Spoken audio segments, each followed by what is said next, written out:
दोस्तों, मोती कभी किनारे पे नहीं आते हैं, उन्हें पाने के लिए समुंदर में उतरना ही पड़ता है।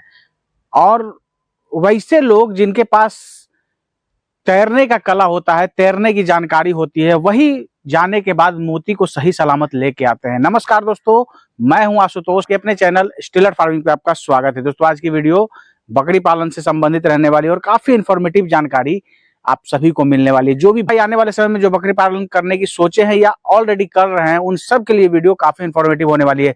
बकरी पालन की जो बेसिक जानकारी है आप सबको अभी आगे मिलेगी, और जो जानकारी देंगे वो कोई ऐसे वैसे व्यक्ति नहीं है, उनके पास एक अच्छा अनुभव बकरी पालन का है। काफी इंफॉर्मेटिव जानकारी वो देंगे। जो भी भाई हमारे अभी सोच रहे हैं बकरी पालन करने की और बहुत उधेड़ बुन में पड़े हुए रहते हैं कि कैसे बकरी पालन करें, बकरी पालन से कैसे मुनाफा कमाया जाए, क्या बकरी पालन अगर करेंगे तो उसका क्या मैनेजमेंट होना चाहिए, क्या, तो आज आपकी तमाम वैसे जो उलझने हैं वो समाप्त यहाँ होने वाली है। वीडियो को स्किप मत कीजिएगा, आखिरी तक देखिएगा। तो आइए दोस्तों, देर न करते हुए वीडियो शुरू करते हैं। वीडियो शुरू करने से पहले एक रिक्वेस्ट है कि अगर इस वीडियो को आप फेसबुक या इंस्टा पे देख रहे हैं तो पेज को फॉलो करना ना भूलें। अगर यूट्यूब चैनल पे देख रहे हैं तो चैनल को सब्सक्राइब कर लें।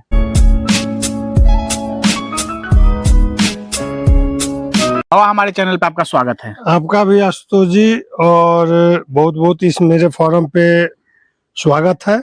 और साथ ही आपको और आपके सभी व्यूअर को दिवाली, दशहरा और आने वाली छठ पूजा की बहुत ढेर सारी शुभकामनाएं।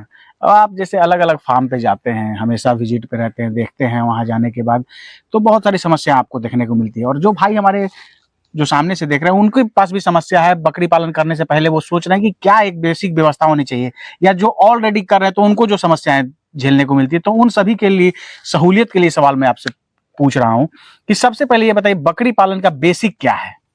देखिए सर, जिस तरह हमारे घर में हमारे बच्चों का बेसिक हमारे माँ बाप होते हैं, जो उनको सबसे पहले दादा, चाचा, मामा बोलने के लिए सिखलाते हैं, या उनको क ख ग घ पढ़ना सिखाते हैं, साफ सुथरे जगह पे रहना सिखाते हैं, गंदगी से दूर रहना सिखाते हैं। उसी तरह से हर एक पशुपालन में बकरी पालन तो मतलब कि उससे अव्वल दर्जे का है। जो हम लोग गाय भैंस रखते हैं उससे भी ज्यादा साफ सुथरा रहना पसंद करती है बकरियां। आप मेरे फोरम पे भी देख रहे हैं, और मैं लोगों के फोरम पे भी जाता हूं, आपके साथ भी जाता हूं, कई बार ऐसे अलग भी जाता हूं। तो सबसे पहले चीज हमको नजर आता है, बकरी पालन के लिए लोग तैयार हो जाते हैं और बिना प्रशिक्षण के, बिना किसी के ताल्लुक यूट्यूब पर देखे और बकरी पालन में कूद गए। और वहां मैं जाता हूं तो मुझे इतना कभी कभी खराब लगता है कि यार, जब ये अपने आप को, अपने जानवर को साफ सुथरा नहीं रख सकता है तो खुद कैसा आदमी होगा। बिल्कुल। तो सबसे पहला बेसिक तो मैं यही कहूंगा कि आप जिस जानवर को आप पाले हैं, उससे अपेक्षा रखते हैं कि मैं इससे लाभ कमाऊं, तो उस जानवर को आप कम से कम साफ सुथरा जगह पे रखें। तो सबसे बड़ा बेसिक है जानवर का रख रखाव। जिस जानवर को मैं खरीद रहा हूं उसको 10 दिन के लिए अलग कैसे रखूं, सभी बकरियों के साथ ना रखूं, उसके बाद उसका दर, दवाई, वैक्सीनेशन, ट्रीटमेंट, ये सब बेसिक में आता है। और इसकी जानकारी नहीं होती है और लोग बकरी पालन में कूद जाते हैं। 10 दिन से 15 दिन या महीना दिन होते होते उनकी 10 बकरी लाए, उसमें 4 बीमार पड़ती है, 2-4 मोर्टलिटी हो जाती है। और जब हिम्मत टूट जाता है तो वैसे लोग जो है 10 फार्म खुलता है, उसमें 9 बंद होते हैं, और 9 बंद होने वाले में से 5 ये कहते हैं कि छोड़ो, ये बहुत खराब व्यवसाय है, इसमें कोई मुनाफा नहीं है, सब बहुत ज्यादा मरता है, मृत्यु दर इसमें, मोर्टलिटी ज्यादा है। ये अपनी कमी को देखते नहीं है और दोस्त बकरियों को मरते हैं, और दाग बकरी पालकों पे लगता है। जो आज इस दौर में, आर्थिक महंगाई के दौर में, बकरी पालक से बहुत ऐसे लोग हैं जो अच्छे खासे मुनाफा का रोजगार कर रहे हैं, जीविकोपार्जन कर रहे हैं। आप मध्यम वर्गीय को छोड़ दीजिए, आप नीचे गरीबी रेखा में जाइए, हर एक के घर में 2-4 बकरियां होती है, जिससे उनका जो है आर्थिक स्थिति उनका बना रहता है उन बकरियों के व्यवसाय से। क्योंकि एक बकरी, मैं पहले भी कई बार बता चुका हूँ, एक बकरी से सालाना 10,000 रुपया की लाभ है। बिल्कुल, कम से कम। तो हर आदमी 2-4 बकरी रखे हुए कम से कम 40-50 हजार रुपया तो साल में आ जाएगा। उससे मेरा कई काम हो सकता है। तो बेसिक यही है कि आप जो है बकरियों को साफ सफाई, अपने बाड़े का सफाई, उनका खान पान का सफाई, नीचे आज आपने खाना दे दिया, आप अभी देख सकते हैं बकरियों को कुछ जो नाद में खाते हैं उसी में बैठे हुए हैं, तो उसमें मेंगना कर देंगे, पेशाब कर देंगे, और शाम को हम उठेंगे और उसी में भूसा डाल देंगे, उसी में चोकर डाल देंगे। अरे भैया, आपके थाली में एक मक्खी गिर जाता है तो आप थाली को हटा देते हो कि मैं इस खाना को नहीं खाऊंगा, इसमें मक्खी गिर गया है, दूसरा खाना लाओ। तो जानवरों को क्यों कि नीचे मेंगना है, टॉयलेट है, और उसमें आप भूसा दे दिए, ऊपर से दर्रा, चुन्नी, खल्ली सब कुछ दे रहे हैं, और नीचे उसको गंध आ रहा है, पेशाब का गंध आ रहा है, उसको पैखाना का, वो क्या खाएगा? तो दोष बकरियों को मत दीजिए, दोष अपने आप को दीजिए कि आप बेसिक जानकारी नहीं लेते हैं और बकरी पालन में कूद जाते हैं।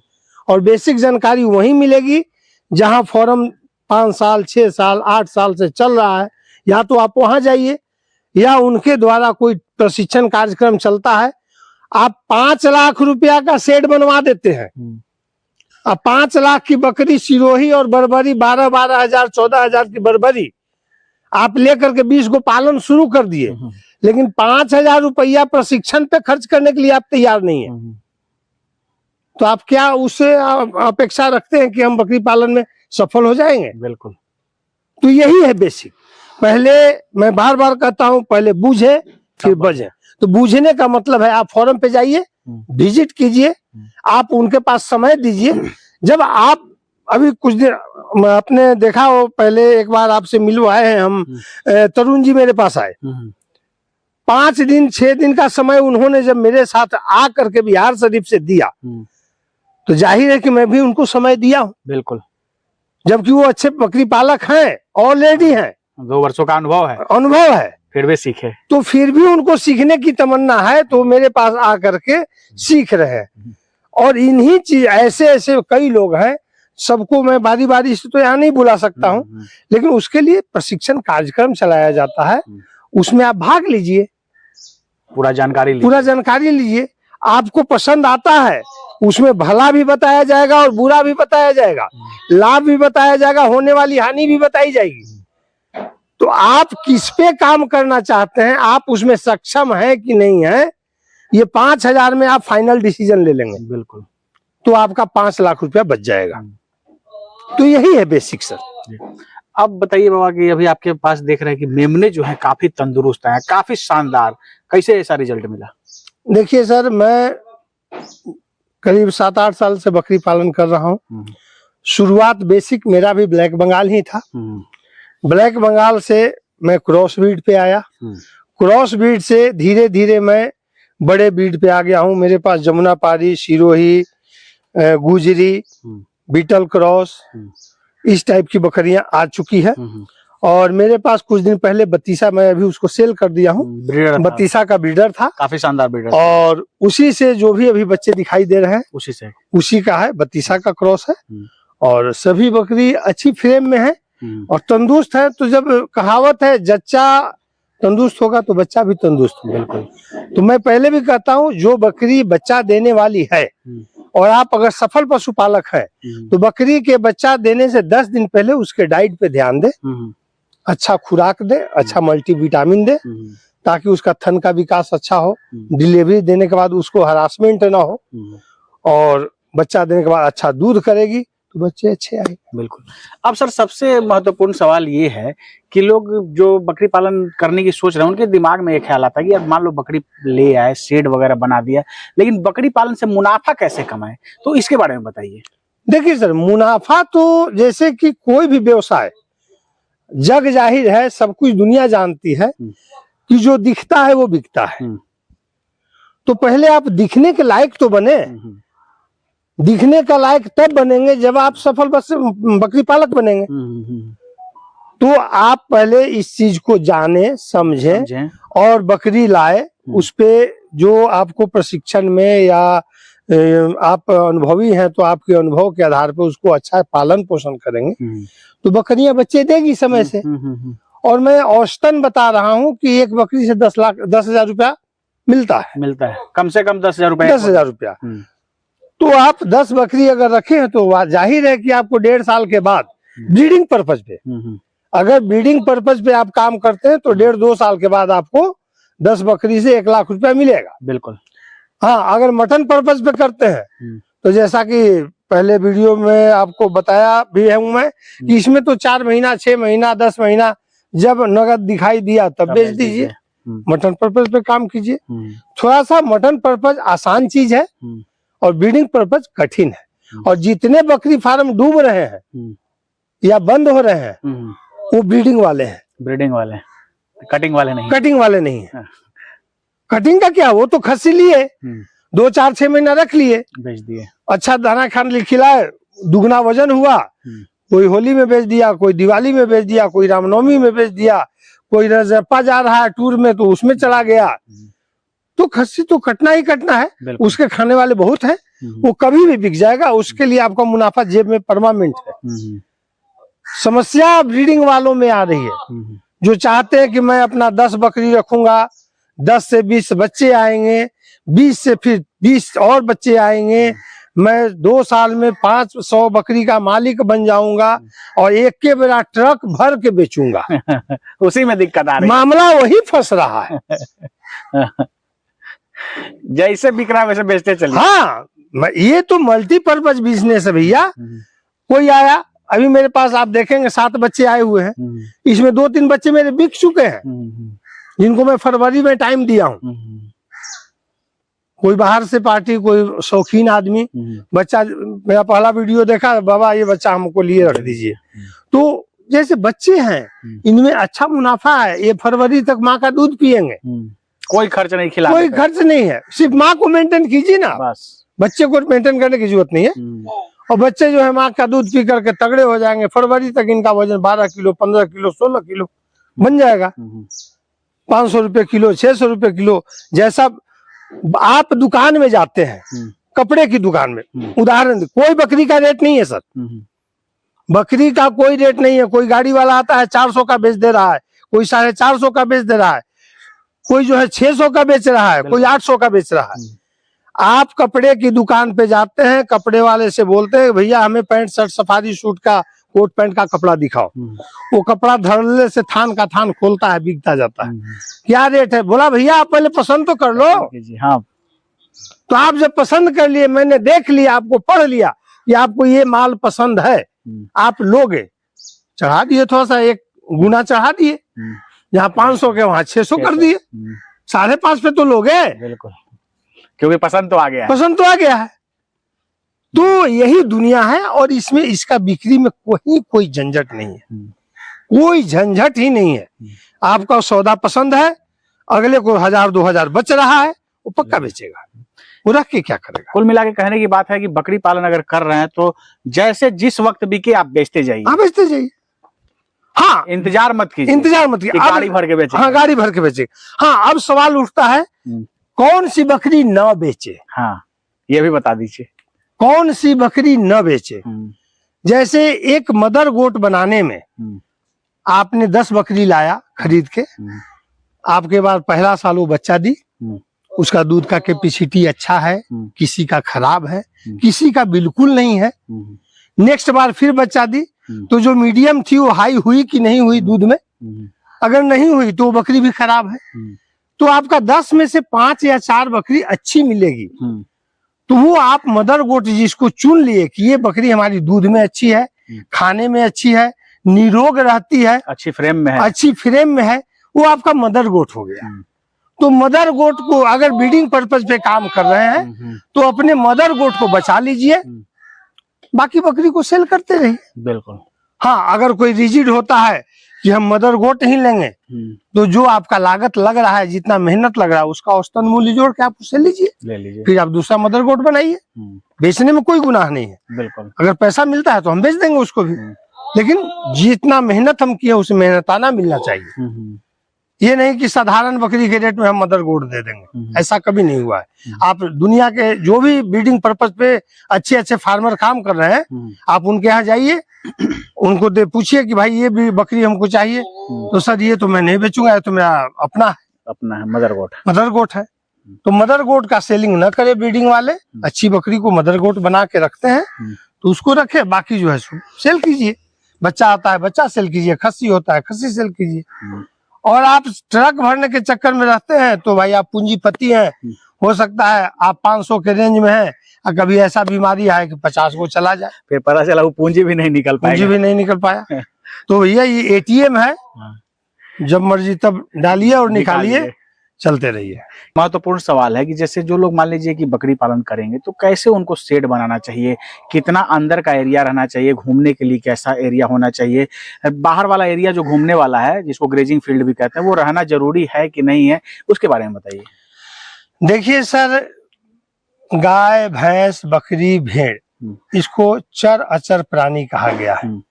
ये जब तक 10 कदम चलेंगे नहीं, घूमेंगे नहीं, फिरेंगे नहीं, कूदेंगे नहीं, इनका बॉडी ग्रोथ या बॉडी पे शाइनिंग वगैरह जो है नहीं आता।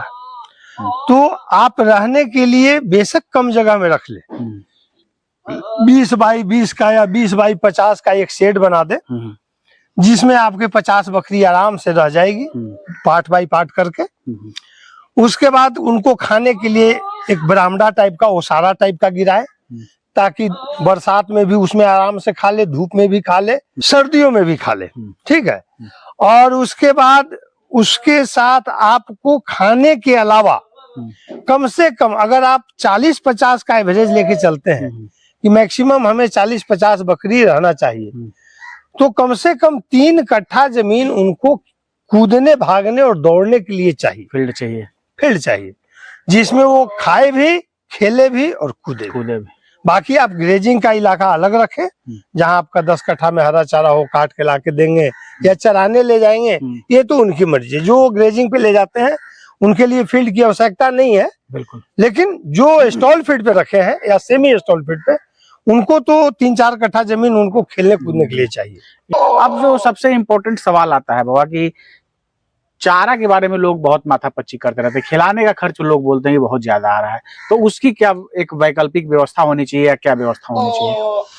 देखिए सर, ऐसे तो लोग कहते हैं कि 30 रुपया खर्च गिरता है, 40 रुपया खर्च गिरता है, 25 रुपया खर्च गिरता है स्टॉल फीड पे। मैं भी स्टॉल फीड पे, मेरा जो ये 4 महीना है, मेरे फार्म का कंडीशन अभी पिछले 1-2 साल से ऐसा गड़बड़ चल रहा है कि जो भी खेत में लीज वगैरह पर लेता हूँ वहाँ कोई विवादित होने के कारण हरा चारा मैं उगा नहीं पा रहा हूँ। सीजनली हरा चारा देता हूँ, लेकिन जुलाई, अगस्त, सितंबर, अक्टूबर, नवंबर ये 5 महीना मेरा बिल्कुल फुली स्टॉल फीड पे जानवर है।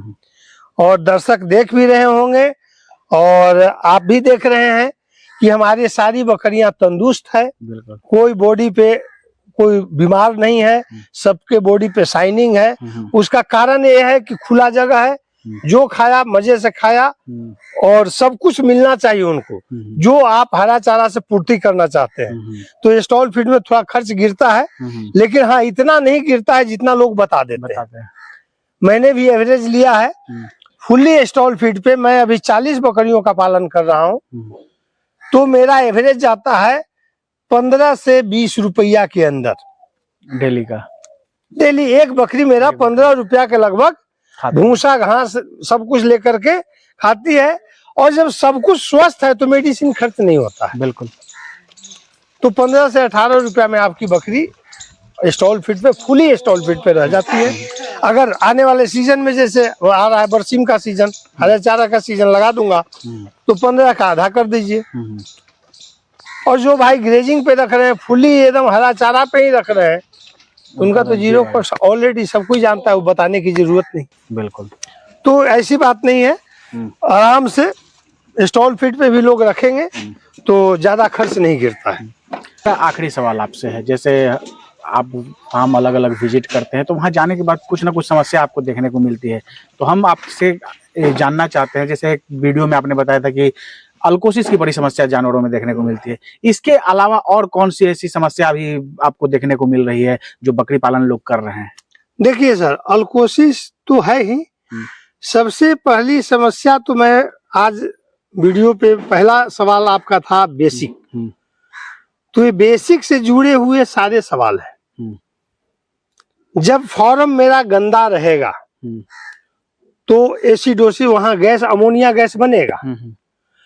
तो अमोनिया गैस से बकरी को सर्दी भी होगा, जुखाम भी होगा। जब सर्दी और जुखाम होगा तो बुखार भी होगा, और बुखार में होने के बाद फिर आपका खाना अपच होगा, तो लूज मौसम भी होगा।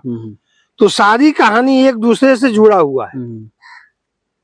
जब फॉर्म ही आपका गंदा है तो अमोनिया एसिड से बकरियों को सर्दी हुआ, जुखाम हुआ, सुस्त रहेगा।